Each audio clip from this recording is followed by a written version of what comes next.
وبعد حياكم الله أيها الإخوة إلى الدرس الثاني من دروس كتاب عمدة الفقه للإمام الموفق عبد الله بن أحمد بن قدامة رحمه الله.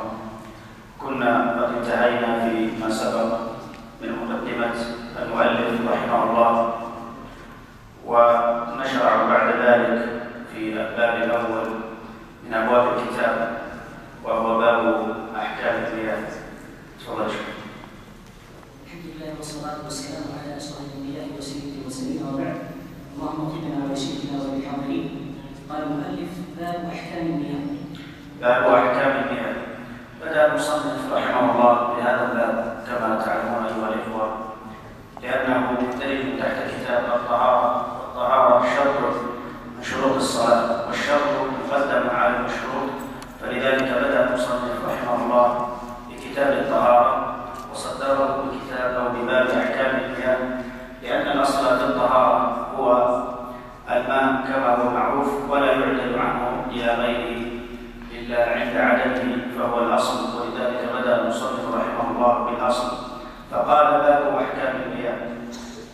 والمياه جمع ماء، وهذا الماء المركب العجيب الذي جعله الله تعالى نعمة وآية من آياته سبحانه، فجعله سبحانه من دلائل وحدانيته وربوبيته وإلهيته سبحانه وتعالى، كما في قوله سبحانه. طبعا اعتذر عن رداءة الصوت، عندي يعني الحبال الصوتية قليلا. فقال الله تعالى: يا أيها الناس اعبدوا ربكم الذي خلقكم والذين من قبلكم لعلكم تتقون. ثم عدد سبحانه براهين وحدانيته وإلهيته، فقال سبحانه: الذي جعل لكم الأرض فراشا والسماء بناء وأنزل من السماء ماء فأخرج به من الثمرات رزقا لكم فلا تجعلوا لله أندادا وأنتم تعلمون. وجعله آية من آياته كما في قوله سبحانه: إن في خلق السماوات والأرض واختلاف الليل والنهار والفلك التي تجري في البحر بما ينفع الناس وما أنزل الله من السماء من ماء فأحيا به الأرض بعد موتها وبث فيها من كل دابة وتصريف الرياح والسحاب المسخر بين السماء والأرض آيات لقوم يعقلون، فسماه الله آية. والآية لا تكون آية أيها الإخوة إلا إذا كان فيها إعجاز وإذا كان فيها إبداع، وآيات الله باهرة وحكمه عظيمة سبحانه وتعالى. ولذلك قال الله تعالى في الآية الأخرى: وجعلنا من الماء كل شيء حي. إذا تأملت بنفسك أيها الإنسان وجدت هذا العنصر العجيب، عنصر الماء، يكاد يتركب منه، أو جسم الإنسان يكاد يتركب من أكثر من 90% من جسمه من الماء. ولذلك درسنا أن تركيب الدم مثلا 90% منه بلازما واغلبها من الماء. هذه الكرة الأرضية ثلثي الكرة الأرضية من الماء، وهذا من إعجاز الله تعالى. وأعجز منه أن يحفظ الله تعالى هذا الماء، هذه المحيطات وهذه الفيضانات أن تطغى على اليابسة، ولو أذن الله تعالى لها لأتت عليها كلها. قد رأيتم ولاحظتم ما حدث من موجات المد العارمة، كيف أنها تكتسح اليابسة في منظر مهول مرعب، تكاد تقشعر تنخلع منه القلوب والأفئدة، وهذا من قدرة الله تعالى ومن حكمته وإعجازه سبحانه وتعالى. ولما كان هذا هو حال الماء، فإن الله تعالى جعله عقابا وجعله عذابا على من خرج عن أمر الله تعالى وطاعته، ومن كفر وجحد بآيات الله وكذب رسله، كما في قوله سبحانه عن قوم نوح: إنا لما طغى الماء حملناكم في الجارية لنجعلها لكم تذكرة وتعيها أذن واعية وهي تجري بهم في موج كالجبال ونادى نوح ابنه إلى آخر الآيات. وأعجب من ذلك أن يجعله الله تعالى أيضا عذابا بمنعه وقحطه عمن كذب وعمن اقترف الذنوب والمعاصي، كما في خبره سبحانه عن بني إسرائيل: ولقد أخذناهم بالسنين ونقص من الثمرات لعلهم يرجعون. فالسنين جعلها الله تعالى عذابا على بعض الأمم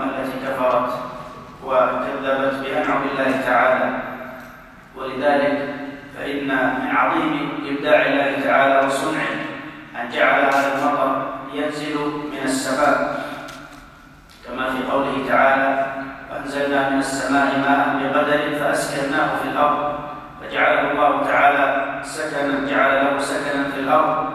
وقال سبحانه: قل أرأيتم إن أصبح ماؤكم غورا، يعني إن جعلنا هذا الماء في قعر بعيد وفي غور بعيد فمن يأتيكم بماء معين؟ من أين يأتي لكم الماء العذب النمير الزلال؟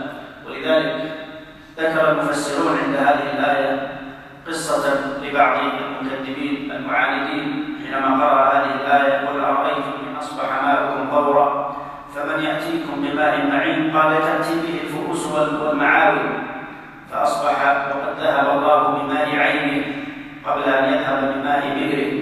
هذا من قدرة الله تعالى النافذة وحكمته ومشيئته سبحانه وتعالى. هنا يقول المصنف: تفضل شيخ. خلق الماء طهورا يطهر من الأحداث والنجاسات.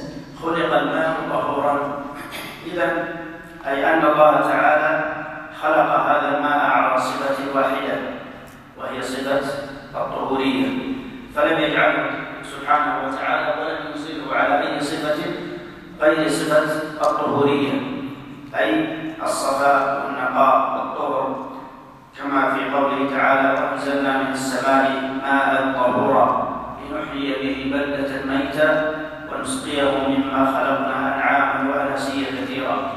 وكما في قوله سبحانه: إذ يغشيكم النعاس أمنة منه وينزل عليكم من السماء ماء ليطهركم به ويذهب عنكم رجز الشيطان. وفي الحديث الصحيح حديث أبي هريرة عن الرجل الذي جاء إلى النبي صلى الله عليه وسلم قال: إنا نركب البحر ونحمل معنا قليلا من الماء فلو توضأنا به لعطشنا أو لو شربنا منه لعطشنا فهل نتوضأ من ماء البحر؟ فقال عليه الصلاة والسلام: هو الطهور ماؤه الحل ميتته. وكل هذه النصوص تدل على أن الله تعالى خلق الماء على صفة واحدة، خلقه على هيئة واحدة هي الطهارة. طهورا بفتح الطاء، وهذه صيغة مبالغة على وزن فعول، وهي صفة للماء الذي يتطهر به. أما إذا تضم حرف الطاء طهورا فالمراد به المصدر وهو فعل الطهارة، وهذا كثير في السنة كما في قوله صلى الله عليه وسلم: الطهور شطر الإيمان، أي فعل الطهارة شطر الإيمان، وهذا بضم الطاء. أما بفتح الطاء كما هو معروف فالمراد به الماء الذي يتطهر به. وكما في قولنا مثلا: السحور والسحور، السحور الأكل الذي يتسحر به، والسحور هو فعل السحور، والسعود وهو الشيء الذي يستعط به السعود، والسعود هو فعل السعود، والوجوب إلى غير ذلك من الألفاظ. خلق الماء طهورا. الماء الطهور هو كما عرفه العلماء هو الطاهر في نفسه المطهر لغيره حقيقة أو حكما. إذا هذا الماء طاهر في ذاته يتجاوز طهارة نفسه إلى أن يطهر غيره إما حقيقة وإما حكما. حقيقة يعني على الصفة التي خلقها الله تعالى عليها، إما مثلا ماء عذب أو مالح أو أجاج أو حار أو بارد إلى غير تلك من الصفات التي خلق الله الماء عليها. فهنا نقول هذا الماء طاهر مطهر لغيره حقيقة، وهذا هو يعني الوصف الأول. أو حكما يعني أن الماء يبقى على خلقته لكن يتغير بشيء لا يصرفه عن الطهورية التي خلقها الله تعالى عليها. إذا عرفنا معنى حقيقة أنه باق على نفس الحالة أو الصفة التي خلقها الله تعالى عليها كما في الآية.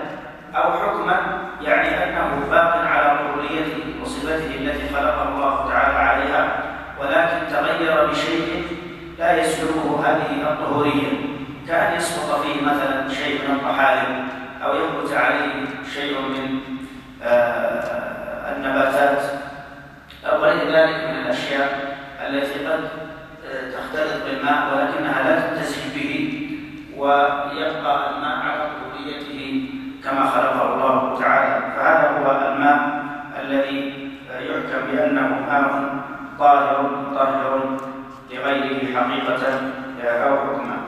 طيب، فلا تحصل الطهارة بماء قليل فإذا بلغ الماء. طيب، لا باقي شيء. طيب، لو أن هذا الماء تغير بشيء أخرجه عن صفته التي خلقه الله تعالى عليها، فهنا هذا الماء المتغير، هذا التغير الذي يتطرق إلى الماء له صورتان.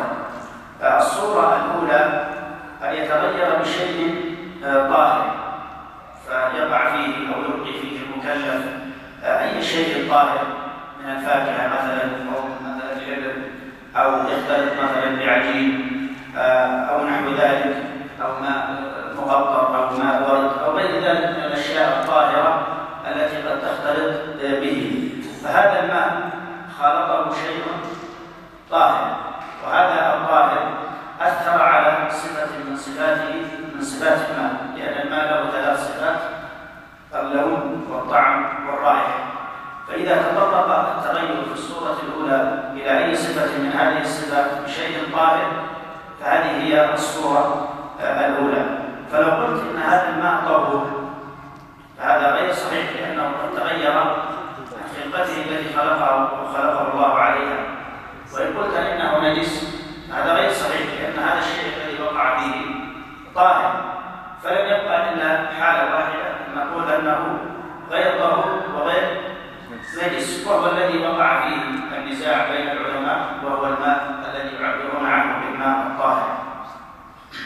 الصورة الثانية من صور التغير أن تتغير إحدى صفات الماء بشيء نجس، مثل البول كرم الله أو الغائط أو العذرة أو الدم المسفوح النجس أو الميتة أو غير ذلك من الأشياء التي تعتبر من الأشياء النجسة. فهذه إذا وقعت فيه فهذا لا إشكال أنه يعتبر أو يسمى أنه ماء نجس. فهنا اختلف العلماء رحمهم الله بناء على هذا أو هذه الصورة الثانية التي ذكرنا في الماء إلى كم قسم ينقسم الماء.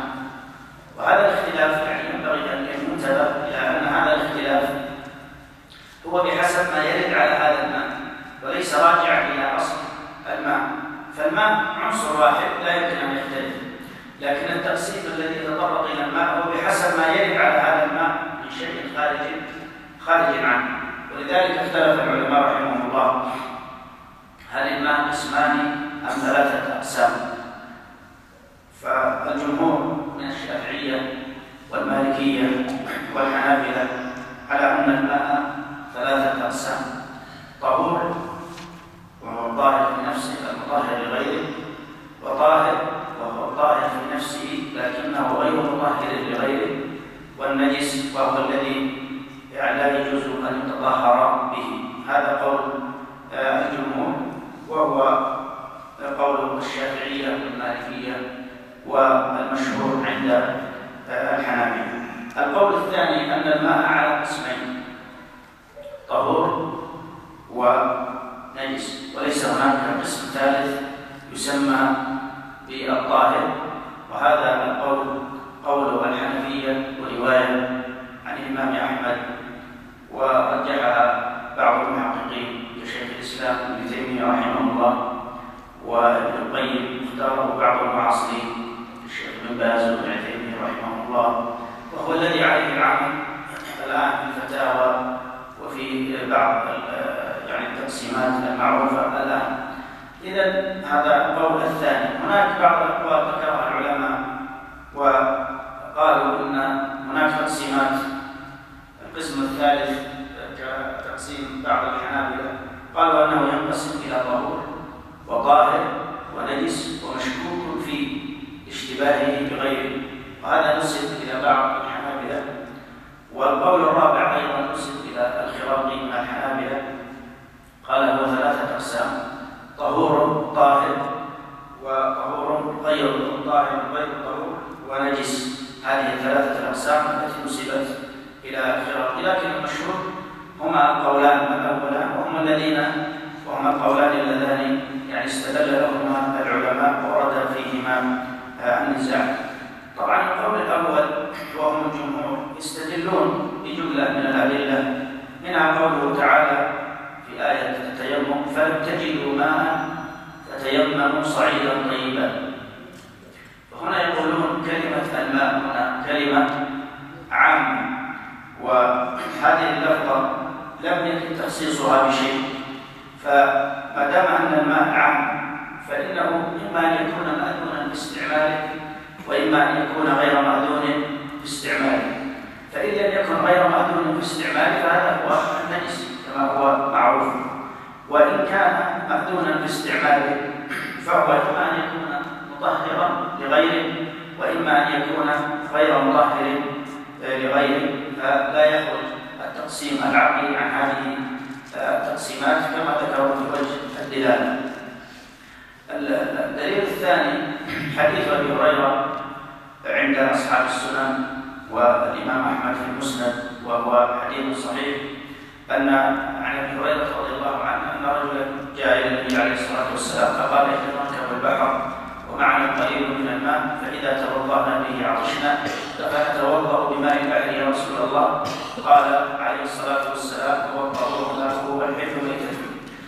هنا وجه الدلالة قالوا أن الصحابة رضي الله عنهم وهذا السائل يفهمون أن ماء البحر غير نجس، هذا قطعا لا إشكال فيه، ويعلمون أنه طاهر ما دام أنه غير نجس فهو طاهر، لكنهم يريدون أن يستفسروا هل هذا الماء وهو ماء البحر هل يطهر أو لا يطهر. ففهموا الفرق بين كونه طهور لكن لا يجوز التطهر به وبين كونه طهور يجوز التطهر به، فأرادوا أن يسألوا النبي عليه الصلاة والسلام. واضح يا اخوان وجه الدلاله؟ يعني هم يعلمون أنه غير نجس. طيب فلماذا السؤال؟ قد يكونون فهموا أن من الماء ما هو طهور لكن لا يجوز التطهر به، ولذلك سألوا النبي صلى الله عليه وسلم عن هذا الماء. هذا يعني بعض الأدلة، هذه بعض الأدلة استدلوا بها على هذا التقسيم. أصحاب القول الثاني كما ذكرت لكم استدلوا أيضا بالآية التي استدل بها أصحاب القول الأول: فلم تجدوا ماء فتيمموا صعيدا طيبا. فقالوا إن كلمة الماء في الآية نكرة في سياق النفي، والقاعدة معروفة أن النكرة في سياق النفي تعم، وهذه الكلمة كلمة الماء لما كانت نكرة فأخرجنا منها الماء النجس بالإجماع، هذا بالإجماع أنه ليس مرادا في الآية. واضح؟ يعني فلم تجدوا ماء، يعني حتى لو وجدتم ماء نجسا فإن وجوده كعدم. فبقي عندنا دلالة واحدة وهي الماء الطهور، ولم تذكر الآية ولم يرد في أي نص من القرآن الكريم ذكر لكلمة أخرى يدل عليها هذا اللفظ وهو لفظ الماء التي وردت نكرة في هذه الآية. أيضا استدلوا بحديث أبي سعيد الخدري، حديث بئر بضاعة، وهو حديث صحيح أخرجه بعض أصحاب السنن والإمام أحمد في المسند، أن الحدث ليس شيئا محسوسا، فالإنسان الذي أمامك لا تستطيع أن تحكم عليه بالنجاسة أو أنه محدث، لأنه شيء معنوي أو وصف معنوي يقوم بالشخص يمنعه الصلاة وغيرها من العبادات التي يشترط لها الطهارة. والحدث قسمان كما هو معروف: حدث أصغر وحدث أكبر. الأصغر يشترط له الوضوء، والأكبر كالحيض والنفاس وغير ذلك لا بد له من الغسل. والنجاسات جمع نجاسة، والنجاسة كما هو معروف هي الشيء الذي حكم عليه الشرع بالقذارة أو الشيء المستقدر شرعا، فما حكم الشرع بنجاسته أو بقذارته فهو النجس، مثل البول أو الغائط الله أو الميتة أو الكلب أو الخنزير أو يعني الدم المسفوح أو غير ذلك من النجاسات. والنجاسات كما هو معروف تنقسم إلى قسمين. القسم الأول النجاسة العينية، وهي التي تتعلق بعين الشيء، يعني هذا الشيء هو عينه نجس ولا يمكن أن ترتفع عنه هذه النجاسة، ولا يمكن أن يتطهر بحال من الأحوال، وهذا ما يسمى بالنجاسة العينية أو النجاسة الحقيقية أو النجاسة الحسية. هذا النوع الأول. النوع الثاني النجاسة الحكمية أو النجاسة المعنوية كما تسمى، وهي النجاسة التي يمكن تطهيرها. فمثلا لو وقع على ثوب الإنسان أو على الفراش أو على أي مكان شيء نجس، قلنا هذا نجس، لكن هل هو نجس حقيقة أم نجس حكما؟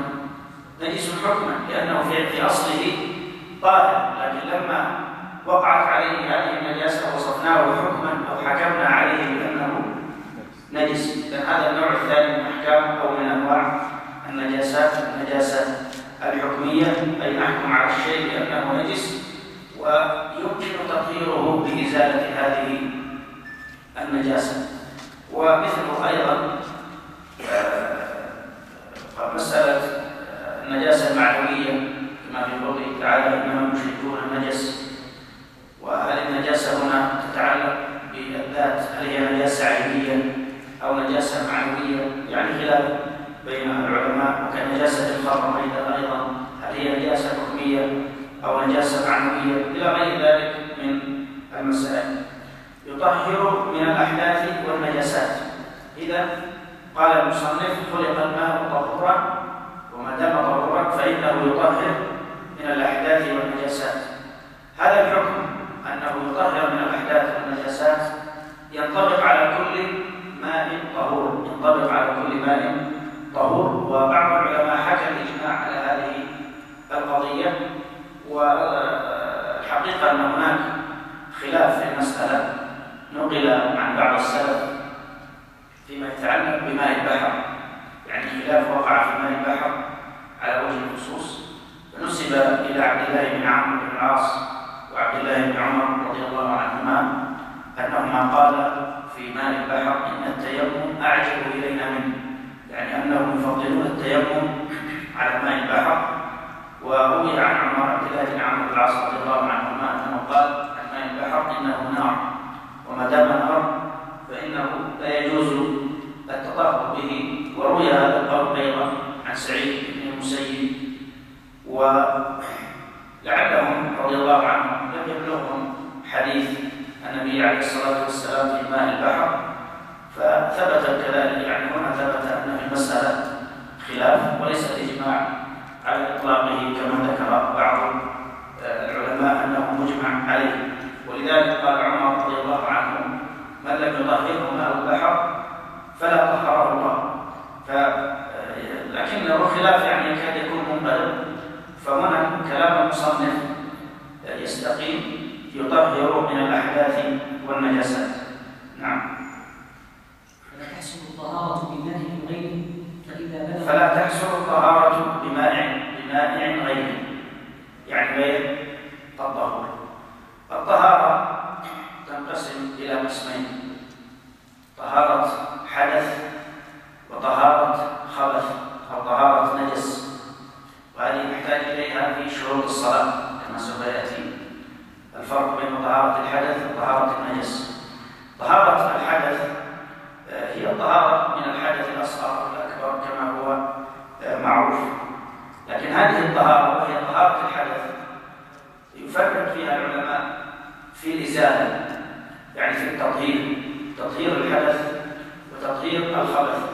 طهارة الحدث اختلف العلماء رحمهم الله في هذه المسألة: هل يشترط في طهارة الحدث أن تكون بالماء فقط، أو أن هناك مانعات أخرى يمكن أن تطهر من الحدث؟ الخلاف ضعيف الحقيقة في هذه المسألة، وجمهور العلماء مطلقون على أن الطهارة من الحدث لا يجوز أن تكون إلا بالماء الطهور، لا يجوز أن تكون إلا بالماء الطهور. وهذا القول قول الجمهور من المالكية والشافعية والحنابلة، وقول أبي يوسف أيضا، أبي يوسف من الحنفية، أن الطهارة لا تجوز إلا بالماء الطهور. والأدلة على هذا كثيرة، منها قوله تعالى: فلم تجدوا ماء فتيمموا صعيدا طيبا. فلم يقل سبحانه وتعالى في الآية: فإن لم تجدوا ماء فتطهروا بمائع آخر. لم يسمي سبحانه وتعالى ولم يعدي إلا إلى التراب. فلما خص هنا قال: لم تجدوا ماء، معنى ذلك أن إذا لم تجد الماء فإنك لا يحق لك التطهر بغيره ولا تعدل إلا إلى التراب. فدل ذلك على أن طهارة الحدث لا تكون إلا بالماء. وأيضا استدلوا بحديث أبي ذر عند الترمذي وأبي داود والنسائي من حديث من قوله صلى الله عليه وسلم: الصعيد الطيب طهور المسلم وإن لم يجد الماء 10 سنين. فقالوا ما دام هنا جعل له فسحة في أن يتطهر بالتراب لمدة 10 سنين إذا لم يجد الماء ولم يحله إلى مانع آخر، فدل على أن الطهارة إما بالماء أو بالتراب وليس هناك أمر ثالث. هذا القول الأول. والقول الثاني قول أبي حنيفة، وروي عن علي رضي الله عنه، لكن كما ذكر الموفق في المغني أن هذا لم يثبت عن علي رضي الله عنه، وقيل قال به بعض التابعين كالحسن والأوزاعي وعكرمة وغيرهم أنه يجوز التوضؤ بماء النبيذ. طبعا النبيذ بصورة مبسطة هو الماء إذا وضع فيه التمر حتى تحلل فيه فتغير طعم الماء وأصبح بطعم التمر، فهنا هذا الماء يسمى النبيذ. فهنا الحنفية لهم طبعا إشكال في النبيذ ويبيحون النبيذ في بعض الأحوال. والنبيذ طبعا صوره كثيرة أو أنواعه كثيرة، قد يكون بماء العنب، قد يكون بالزبيب، قد يكون بالشعير إلى غير ذلك، لكن الخلاف مرتكز على مسألة النبيذ، وأباحوا التطهر بالنبيذ عند عدم الماء. واستدلوا بحديث عبد الله بن مسعود رضي الله عنه أنه كان مع النبي صلى الله عليه وسلم في ليلة الجن، فقال له عليه الصلاة والسلام: أمعك ماء؟ فقال: لا، معي إداوة فيها نبيذ. فقال عليه الصلاة والسلام: تمرة طيبة وماء طهور، أو ثمرة طيبة وماء طهور، فتوضأ به النبي عليه الصلاة والسلام كما في الحديث.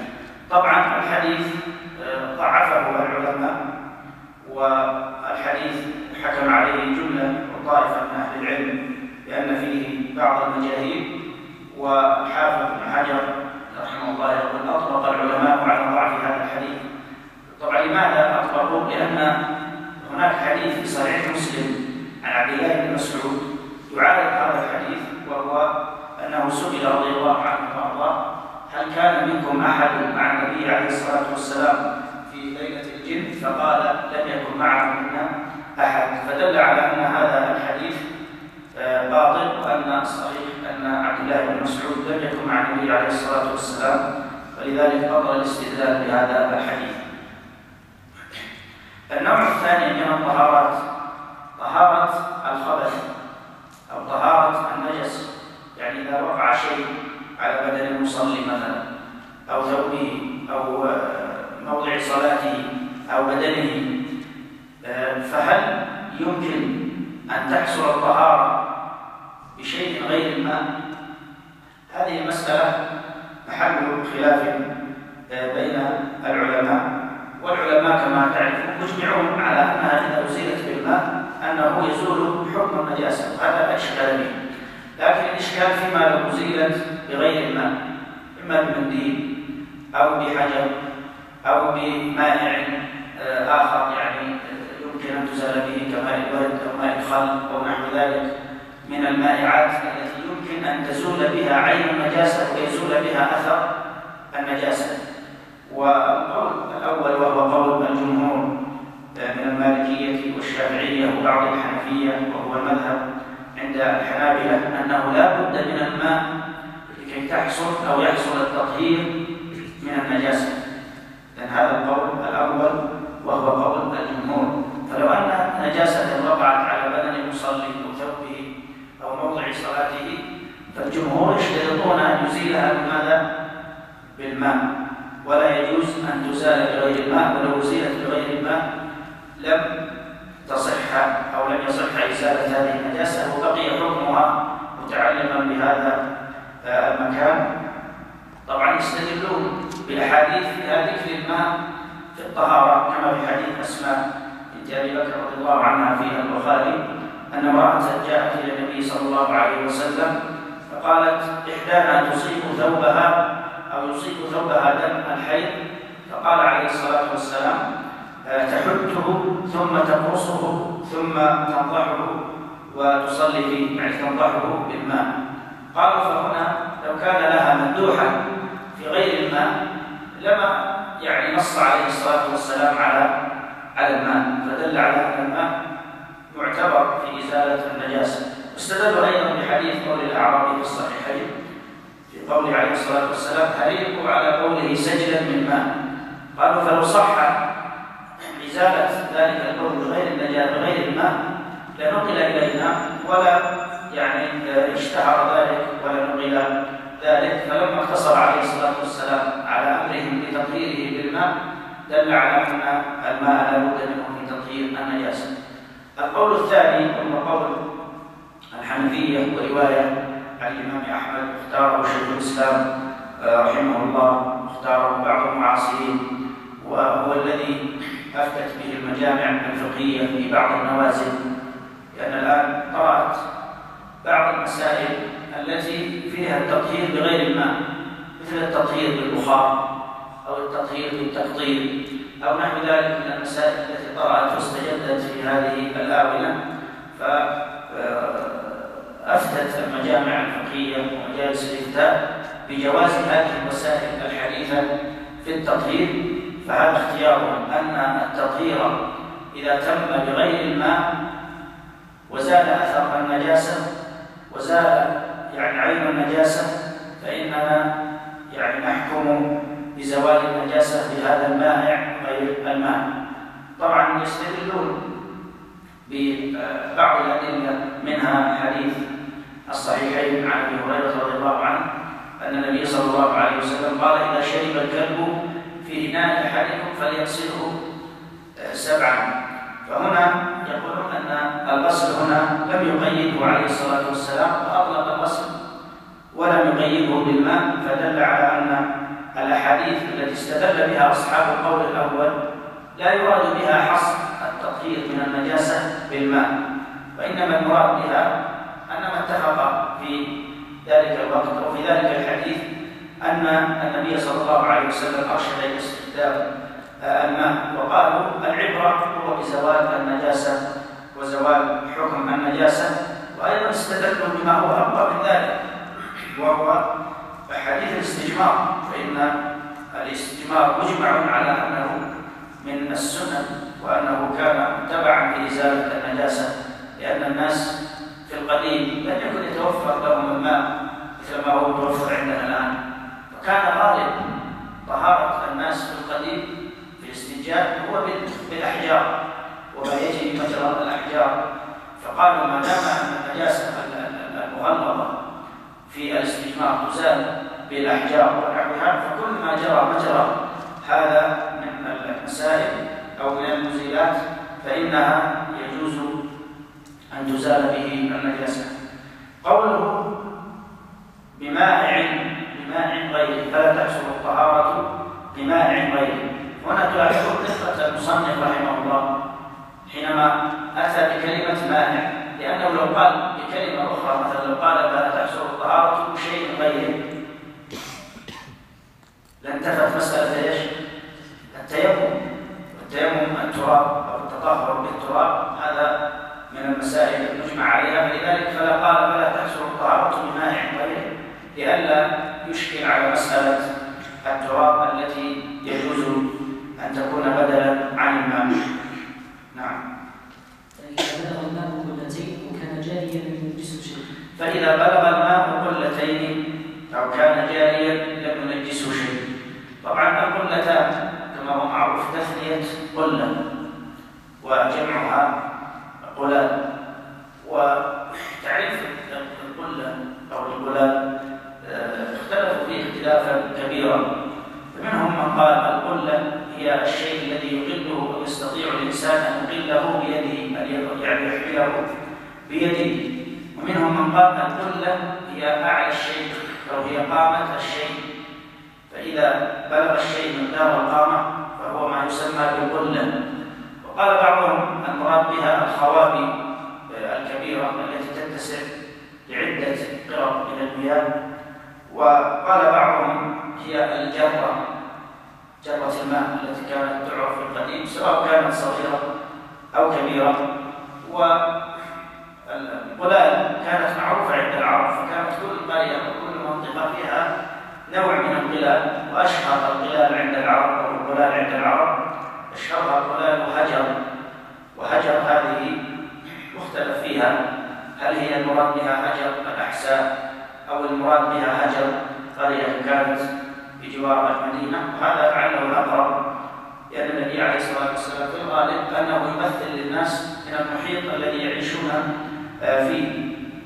طبعا سيأتي الكلام عن مقدار القلة وحجم القلة سيتكلم عنه المصنف. وهنا قال المصنف فإذا بلغ الماء قلتين أو كان جاريا لم ينجسه شيء إلا ما غير لونه أو طعمه أو ريحه. هذه العبارة أخذها المصنف رحمه الله من حديث ابن عمر رضي الله عنه المشهور الذي أخرجه أصحاب السنن الإمام أحمد في مسنده أن النبي صلى الله عليه وسلم قال إذا بلغ الماء قلتين لم يحمل الخبث، وفي رواية لم ينجسه شيء.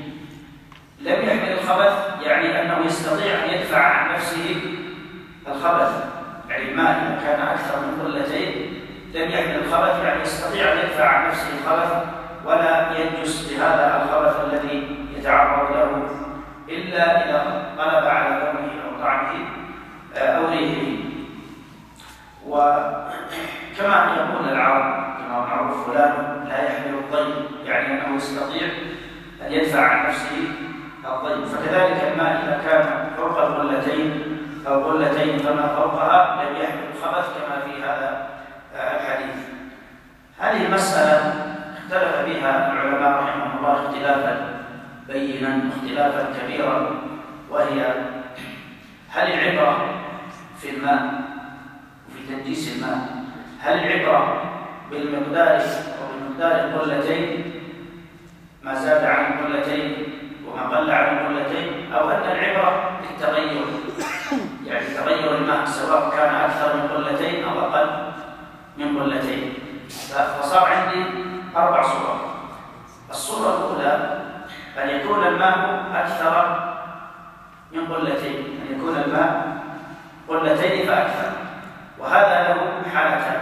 الحالة الأولى إذا خلطه شيء فلم يغير طعمه ولا لونه ولا ريحه، ففي هذه الحالة يبقى على طهارته.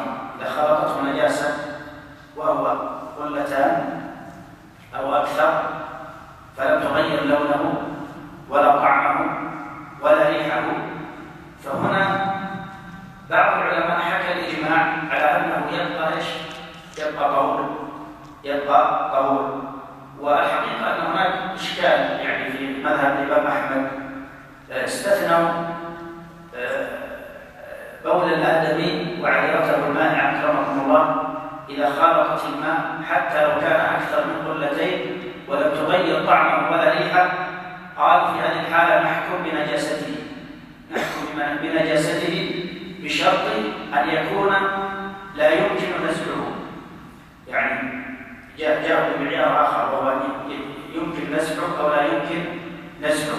فإذا أمكن نزعه قال هنا يجب وجوبا أن ينزع حتى يذهب أثر الماء أو يتغير ويتجدد ويذهب أثر النجاسة البول أو العذرة المائعة. واضح يا أخوان؟ فإن شق نزعه مثل الآبار الكبيرة الضخمة أو يعني الأحجام الكبيرة الخزانات الضخمة التي لا يمكن نسفها أو شفط الماء منها، فهنا يقولون العبرة بالتغير. أما ما أمكن نزعه فلو خالطه شيء من البول أو العذرة فإننا نحكم بنجاسته ولو لم يتغير به الماء. طبعا هذا عند الإمام أحمد في رواية وقال به بعض أصحابه، لكن عامة العلماء أنه إذا كان فوق قلتين خالطته نجاسة أو لاقته نجاسة أو وقعت فيه نجاسة ولم يتغير فإنه يبقى على قبوليته والعبرة بالتغير، سواء كان مما يشق نزعه أو لا يشق نزعه.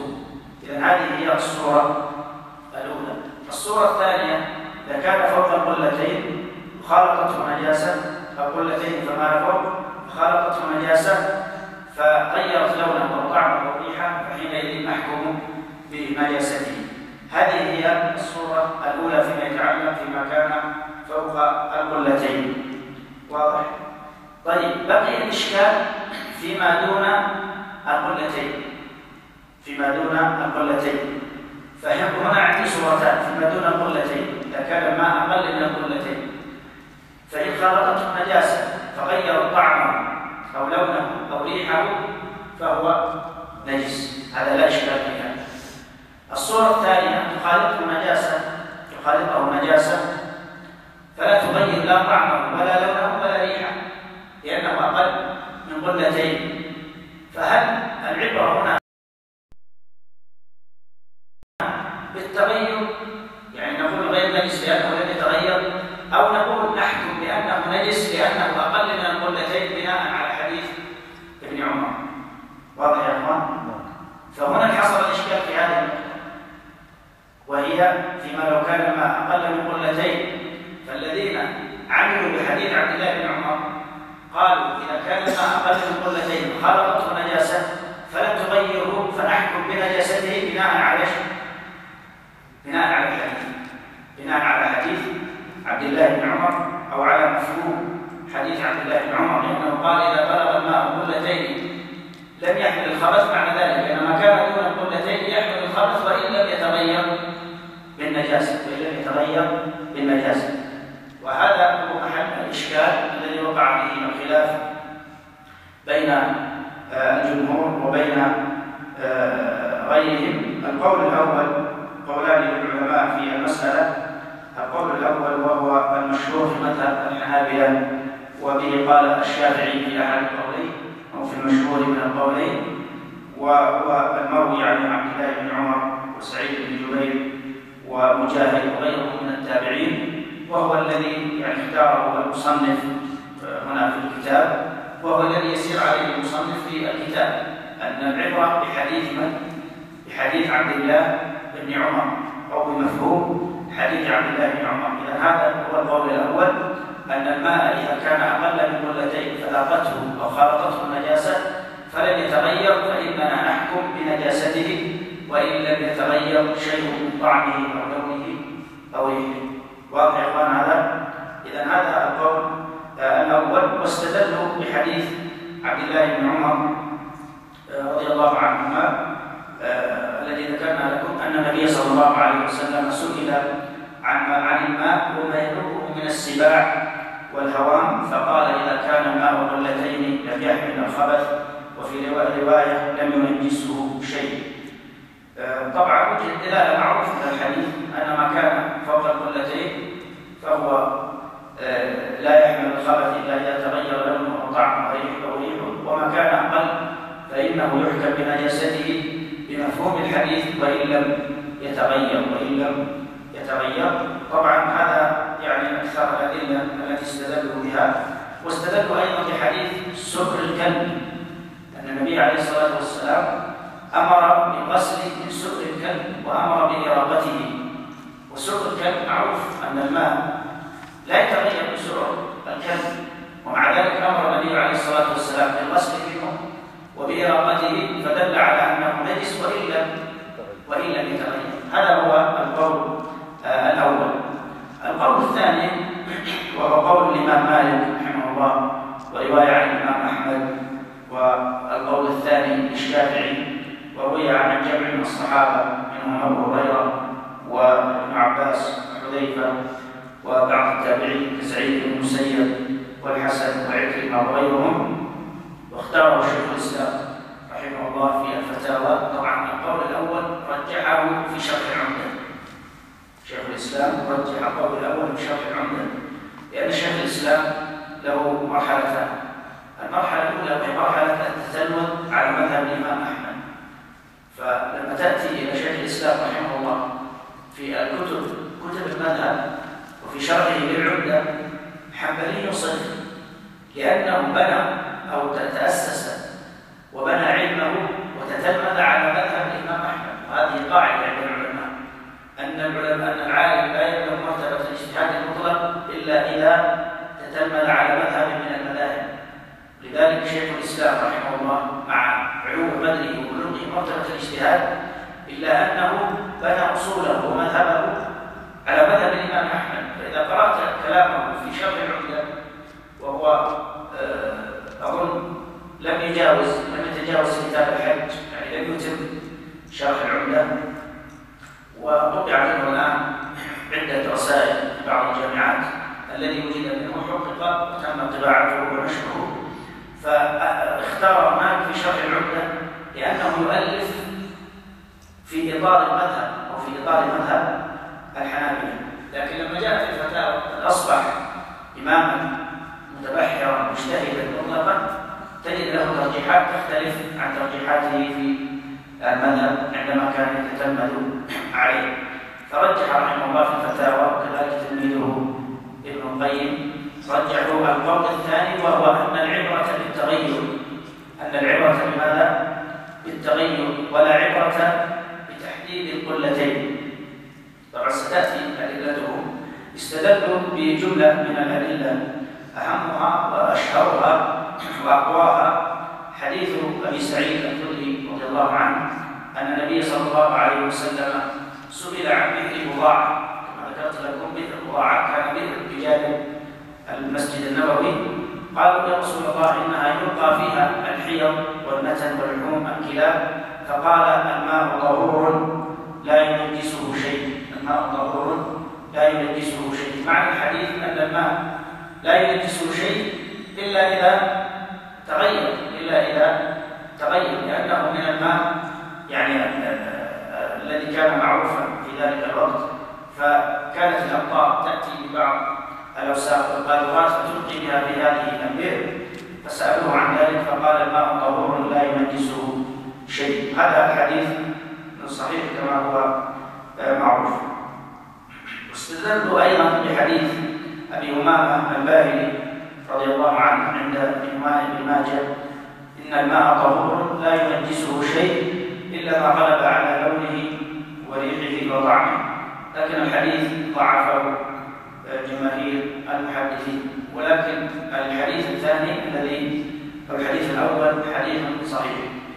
طيب، الإشكال هنا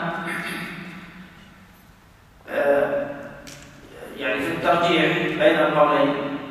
عندي القول الأول وهو حديث عبد الله بن عمر، استدلوا به من ناحية ماذا؟ المفهوم، من ناحية المفهوم. والفريق الثاني استدلوا بحديث بضاعة من جانب المنطوق، يعني منطوق حديث بضاعة أن الماء لا ينجسه شيء إلا إذا تغير وحصل تغير. أما هنالك استدلوا بالمفهوم أنه إذا كان أكثر من قلتين نص الحديث على أنه لا يحمل، فمفهومه أنه إذا كان أقل من قلتين فإنه ينجس ولو لم يتغير. فهنا تعارض المفهوم والمنطوق، وبعض العلماء كما هو معروف كالحنفية وغيرهم لا يأخذون بالمفهوم، والذين يأخذون بالمفهوم القاعدة عندهم أنه إذا تعارض المفهوم والمنطوق قدم المنطوق، لأن المنطوق هو الشيء الذي ينطق به الحديث. أما المفهوم فهو من فهم العلماء ومن فهم يعني السامع أو المتكلم. ولذلك رجح العلماء رحمهم الله هذا الحديث وهو حديث بضاعة على حديث عبد الله بن عمر. وحديث عبد الله بن عمر تكلم فيه العلماء رحمهم الله كلاما طويلا واختلفوا فيه، وصححه جمع من العلماء وضعفه جمع من العلماء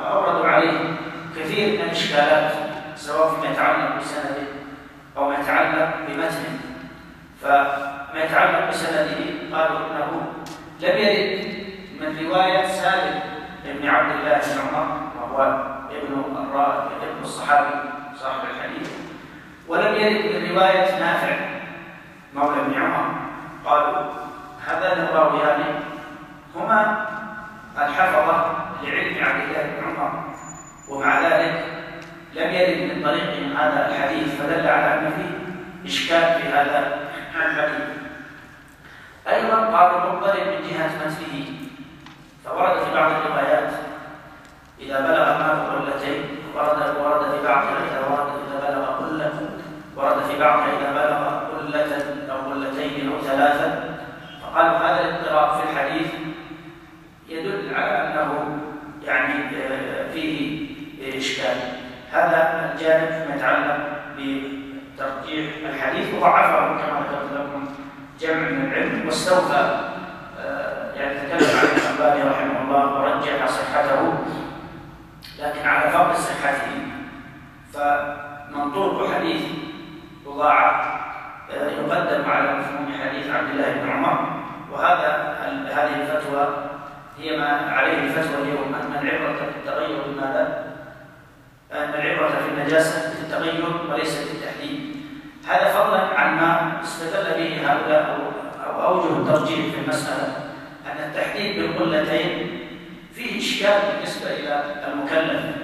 يعني إذا وقع معه ماء بهذه الصفة يذهب لا بد أن يبحث عن التحديد، فينظر هل يبلغ قلتين أو هو أكثر من قلتين أو أقل من قلتين، فيدخل في باب الشك ويدخل في باب الحرج ويدخل في باب الوسوسة، والشرع لم يأتي بمثل هذا. وأيضا التحديد فيه إشكال عند العلماء، هل القلتان هنا في الحديث هل هما على وجه التقريب أو على وجه التحديد؟ مسألة خلافية. القلتان هنا ورودها في الحديث هل هي على سبيل التحديد فلا نتجاوز ولا يعني قلتان بالملي، أو هما على سبيل التقريب؟ وهذا يدخل المكلف فيما لا طاقة له به، والقول الثاني أرفق وأيسر بالمكلف، ولذلك من رجحه بهذه أو بهذا النظر. طبعا تلاحظون الحنفية لم يرد ذكر لهم في هذه الأبواب، لأن عندهم ضابط آخر في التفريق بين القليل والكثير، فمضطربون في هذا الباب. بعضهم قال ضابط الحد بين القليل والكثير فيما إذا حركت طرف الماء لم يتحرك طرفه الآخر، فقالوا إذا كان الماء بهذه الصفة فإنه لا يحمل الخبث إلا إذا تغير لونه وطعمه وريحه. بعضهم قال التحديد أن يكون 10 أذرع في 10 أذرع، فإذا كان أقل من ذلك فإنه يعني يحكم بنجاسته أو بتغيره. هذا يعني رأي الحنفية في هذا الباب. طيب أكمل الشيخ. فإذا بلغ الماء قلتين أو كان جاريا لم ينجسه شيء إلا ما غير لونه أو طعمه أو ريحه. نعم، فإذا بلغ الماء قلتين هذه مسألة الأولى وانتهينا منها. أو كان جاريا، طبعا المصنف سيتبع قضية القلتين، التحديد بالقلتين بخلاف القول الثاني. أو كان جاريا، فهنا المؤلف والمصنف رحمه الله أدرج كلمة الماء الجاري ومسألة الماء الجاري تبع لمسألة القلتين، فحكم بأن الماء الجاري يعني لا ينجس إلا إذا تغير لونه أو طعمه أو ريحه كما هو واضح في كلامه. فالماء كما هو معروف من حيث المكث وعدم المكث له حالتان، إما أن يكون جاريا كماء مياه الأنهار والشلالات وغيرها، أو يكون غير جاري يعني مستقر مثل مياه المستنقعات أو الآبار أو البرك أو الخزانات أو غيرها. فإذا كان جاريا فالمصنف هنا كما ذكرت لكم يلحقه بالماء إذا كان فوق القلتين، يلحقه بالماء إذا كان أكثر من قلتين، فلا يحكم المصنف هنا بنجاسته إلا إذا تغير لونه أو طعمه أو ريحه، بناء على مذهبه الذي اختاره كما ذكرنا لكم. طبعا هذا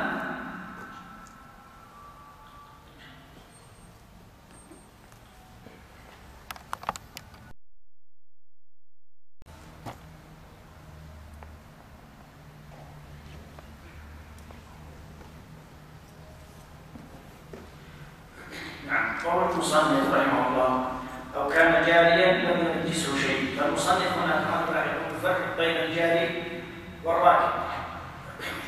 فالجاري الحق المصنف مسألة القلتين، والراكب أيضا ينطبق عليه مذهب المصنف في تطبيق المعيار بالقلتين، فإن كان أكثر من قلتين فكما على الخلاف الذي ذكرنا، وإن كان أقل من قلتين فهو على الخلاف الذي ذكرنا. والقول الثاني طبعا قولان في المسألة، وهو أن الماء الجاري هل يفرق فيه في الحكم عليه بينه وبين الراكب. هذا القول الأول أن هناك فرقا بين الماء الجاري وبين الماء الراكب، وهو قول الإمام مالك والإمام أحمد والشافعي في قوله القديم واختاره شيخ الإسلام رحمه الله أن الماء الجاري ليس كالماء الراكب. لماذا؟ لأن الماء الجاري يعني يستطيع أن يدفع عن نفسه وأن يتغير ويتجدد، وبالتالي لا تتمكن منه النجاسة. هذا القول الأول أن الماء الجاري ليس كالماء الراكد. والقول الثاني أنه لا فرق بين الماء الجاري وغير الجاري، فإذا كان الجاري يسيرا يعني دون القلتين فإنه ينجس إذا خالطته النجاسة ولو لم يتغير، وإذا كان فوق القلتين فإنه لا ينجس إلا بالتغير على الوجه الذي ذكرنا. هذا القول الثاني أنه لا فرق. وهناك وجه للقاضي أبي يعلى من الحنابلة قال العبرة هي بالجرية التي تكون فيها النجاسة. فمثلا إذا كانت النجاسة في الجرية هي يعني التي تكون فيها النجاسة فما أمامها طاهر لأن النجاسة لم تصل إليها، وما خلفها طاهر لأنها لم تصل إلى النجاسة. وننظر في الجرية التي فيها النجاسة، فننظر في هذه الجرية إن كانت مقدار قلتين فأكثر فنطبق عليها القاعدة التي معنا، إن كانت تغيرت فنحكم بنجاستها، وإن لم تتغير فهي طاهرة، وإن كانت أقل من القلتين فنحكم بنجاستها وإن لم تتغير. واضح؟ إذا ثلاثة أوجه في مسألة الماء الجاري. وطبعا يعني عمدتهم في التفريق بين الماء الجاري وغير الجاري هو حديث ابن هريرة في الصحيحين لا يبولن أحدكم في الماء الدائم الذي لا يجري ثم يغتسل فيه. فمفهوم الحديث أن هناك فرقا بين الماء الجاري وبين الماء الراكد. فإذا كان جاريا واغتسل فيه الإنسان أو بال فيه أو تعرض لشيء من ذلك فإنه يعني لا ينجس، وإذا كان راكبا فإنه يكون عرضة للتنجس كما هو معروف. وهذا عمدتهم في هذه المسألة. طيب أكمل الشيخ. أو كان جاريا لم ينجسه شيء إلا ما غير لونه أو طعمه أو ريحه. طبعا هذه الجملة هذا استثناء يعود إلى جميع ما تقدم كما ذكرنا قبل قليل أن العبرة هل هي بالتغير أو بما كان فوق القلتين، والمصنف جار على مذهبه في اعتبار القلتين في التفريق بين النجس وغير النجس. طبعا هنا مسألة يتكلم عنها العلماء، هل كل تغير يعتبر مؤثرا في النجاسة أو أن التغير يختلف من بين اللون والريح والطعم؟ يعني ما هو الضابط في التغير؟ هل لابد أن يجتمع التغير في جميع الصفات فيتغير اللون والطعم والريح، أو إذا حصل التغير في إحدى الصفات فنحكم بالنجاسة، أو إذا حصل التغير في صفتين ولم يحصل في صفة؟ يعني أقوال العلماء، والعلماء في الغالب يعني يتجاوزون في مسألة التغير في الرائحة. لماذا؟ لأن الرائحة في الغالب لا تنضبط، يعني الماء قد يحصل بجواره ميتا، قد يحصل بجواره نجاسة، فتسري هذه النجاسة إلى الماء ويصعب أو يشق الاحتراز عن مثل هذا الشيء. فيتساهل العلماء في قضية الرائحة ويغلبون أو يشددون في قضية التغير باللون أو الطعم، لأن هذا في الغالب يكون عن مخالطة، لا يكون إلا عن المخالطة. أما الرائحة فإنها لا تكاد تنطبق. فمنهم من يقول لو حصل التغير في تغير ولو يسير في إحدى الصفات فإننا نحكم بالنجاسة. ومنهم من يقول نعتبر نوعين من أنواع التغير، إما الطعم وإما اللون. وبعضهم يقول لا بد من التغير في الصفات الثلاث. كلها أوجه للعلماء في هذه المسألة. نعم. وما عدا ذلك يجلس بمخالطة النجاسة. وما عدا ذلك يجلس بمخالطة النجاسة كما ذكرنا، يعني ما كان دون قلتين أو كان راكبا فيجلس، وكان أقل من قلتين فيجلس بمخالطة النجاسة ولو لم يحصل التغير، بناء على ماذا؟ بناء على ما قررناه من مذهب المصنف القول أحد القولين أن العبرة بالتحديد في القلتين، فما كان أقل من القلتين لو لاقته أو خالطته نجاسة فنحكم بنجاسته حكما وإن لم يتنجس ولا ننظر إلى تغير أي شيء من صفاته. فهنا قال وما سوى ذلك أو ما عدا ذلك يجوز بمخالطة النجاسة. نعم. والقلتان ما قارب 108 أمطار من دمشق. نعم، هذا تحديد القلتين مثل ما ذكرت لكم. غالب الفقهاء على أن التحديد هو بقلال حجر. طبعا يقول حديثا في هذا إذا بلغ الماء قلتين من قلال هجر ومن قلال هجر، لكنه الحديث عند ابن ماجه وضعفه الألباني وضعفه أهل الحديث، لكن غالب العلماء في كتبهم أنهم يجرون على التحديد بقلال هجر لأنها كانت من أكبر القلال التي كانت مشهورة في ذلك الوقت. طبعا هنا المصنف يعني يحدد بالأوطان الدمشقي، وهذه التحديدات يعني على ما كان العلماء يعرفون في زمنهم. وهناك كتب تخصصت في يعني تحويل هذه المقادير من المقادير القديمة إلى المقادير الحديثة، وفيها أبحاث كثيرة. من أشهرها كتاب التبيان في معرفة المكيال والميزان لابن رفعة بتحقيق الخروف.